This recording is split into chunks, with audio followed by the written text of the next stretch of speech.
नमस्कार। प्रस्तुत है आज का चिंतन। रथ के पहियों से निकली घर घर की ध्वनि से वन प्रांतर की नीरवता टूट टूट कर बिखर रही थी।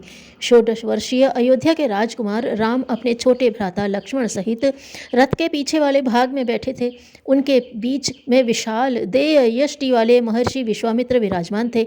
कुशल सारथी के संकेत से अश्व पवन गति से उड़े चले जा रहे थे। इसी के साथ श्री रामभद्र के मनोकाश में विचार पाखियों की पांत उड़ती जा रही थी। उन्हें याद आ रहा था वो दिन जब सेवकों माताओं के साथ उनके पिताश्री महाराज दशरथ भी चिंतित हो उठे थे। सभी परेशान थे कि राजकुमार रामभद्र दिन पर दिन इतने दुबले क्यों होते जा रहे हैं। महाराज के माथे की लकीरें गहरी हो गई थीं। आखिर क्यों, किस लिए मेरा राम ऐसा क्यों है? उनका पितृ हृदय व्याकुल हो उठा था। वे स्वयं भी काफ़ी समय से यह सब अनुभव कर रहे थे। काफ़ी पूछताछ के बाद कोई भी उन्हें समुचित कारण नहीं बता पाया था। परिजन, पुरजन, सेवक इतना भर बता पाए। हम लोग इतना भर कह सकते हैं कि जो दृश्य उन्हें पहले आनंदित आह्लादित कर देते थे उनकी ओर सब अब आंख उठाकर भी नहीं देखते। जिसने जो देखा जो समझा वही बताई जा रहा था। राजवैद्य को भी दिखाया गया था, परंतु वे भी कुछ नहीं समझ पाए। जब रोग ही नहीं पता चला तब निदान भला क्या हो। बताने वाले इतना बता रहे थे कि राजकुमार जब से यात्रा से लौटे हैं तभी से उनकी यही दशा है। यात्रा और राजकुमार की स्थिति का अंतर संबंध महाराज की समझ में नहीं आया। भला यात्रा से यह कैसे हुआ? अपने देश की नदियों, पर्वतों, प्राकृतिक लीला स्थली, वन, अरण्यों, तीर्थों, नगरों तथा ग्रामों के दर्शन से तो उनका ज्ञान बढ़ेगा, यही सोचकर मैंने उन्हें जाने की अनुमति दे दी थी। देश दर्शन से ज्ञान वृद्धि होना तो स्वाभाविक ही है, परंतु वह स्वयं में इतना व्यथित हो उठेंगे कि आहार निद्रा भी त्याग देंगे, यह समझ में नहीं आ रहा। महाराज दशरथ कहते जा रहे थे। सेवक बता रहे थे, रामभद्र को इन दिनों एकांत अच्छा लगता है। नदी तट, विजन अरण्य तथा एकांकी चिंतन में उन्हें रुचि है, लेकिन मित्रों के हास परिहास से अब उन्हें विरक्ति हो गई है।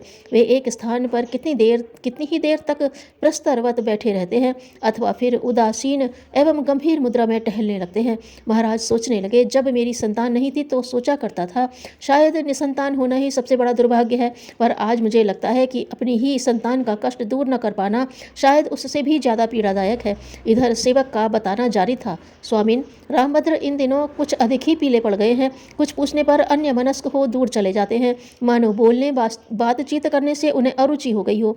कभी कभी जब वे राजमहल की कोई मूल्यवान वस्तु देखते हैं तो उनके कमल जैसे नेत्रों में अश्रु छलक आते हैं और वे उनकी ओर से मुख मोड़ लेते हैं। महाराज दशरथ से अब और सुना नहीं गया। वे शून्य की ओर ताकते हुए बोले, देखें सर्वेश्वर की क्या इच्छा है।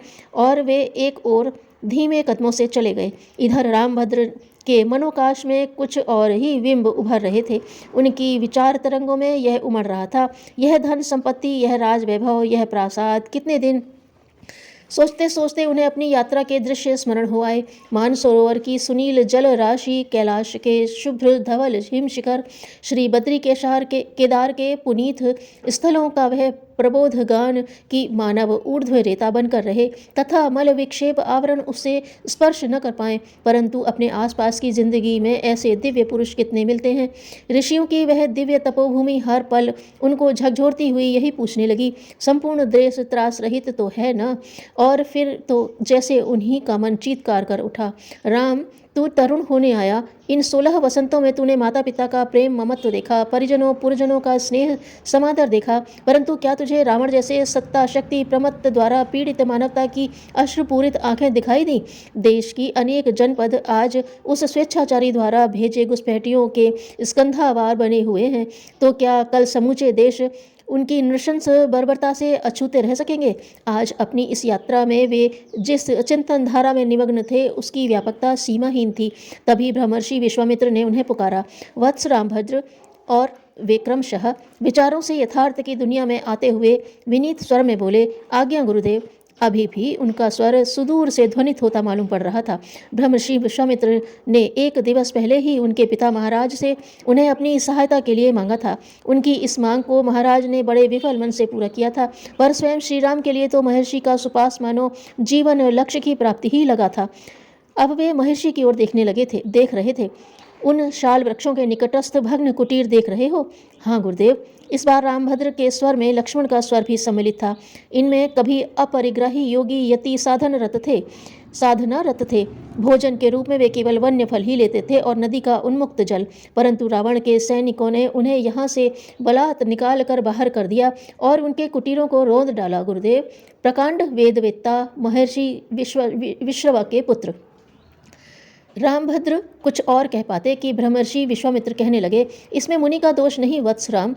उन्होंने उसे सुसंस्कार देने के पर्याप्त प्रयास किए, पर बड़े होने पर उस पर मातल कुल का प्रभाव छा गया और आज वह अकारण जनसंहार एवं निर्लज्ज कामुकता का पर्याय बन गया है।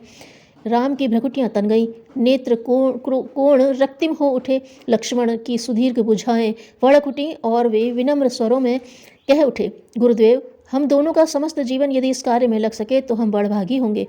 धैर्य धारण करो वत्स। तुम्हारे पिता महाराज से आज ही भिक्षा में मैं रावण का पराभव और इस देश का अक्षुण्ण गौरव एवं उज्जवल भविष्य ही तो मांग लाया हूँ। रामभद्र, तुम्हारी मनोदशा कैसी है जिसके लिए तुम्हारे पिताश्री चिंतित हो रहे थे? क्या यह अरण्य प्रकृति तुम्हें थोड़ा स्वास्थ्य दे सकी?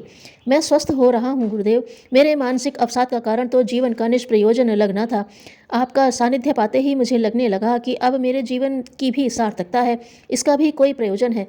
रामभद्र, अगले 10 दिनों तक राष्ट्र कल्याण के लिए किया जाने वाला मेरा यज्ञ चलेगा। इस बीच तुम्हें अनुभव होगा कि यह देश, उसकी संस्कृति एवं उसका धर्म अब निरापद नहीं रहे।